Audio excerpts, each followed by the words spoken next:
Hello guys, welcome back to my channel The Style Stunner. So today's video is about how you can make a DIY makeup remover at home with only 3 ingredients, which is very effective and affordable, and as it is made with natural ingredients, so it has no side effects also.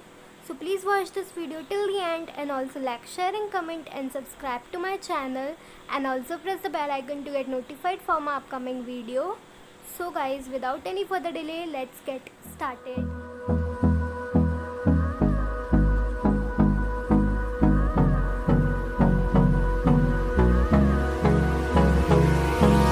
Hold me close till I get up.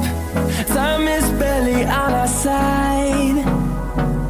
I don't wanna waste what's left. The storms we chase are leading us.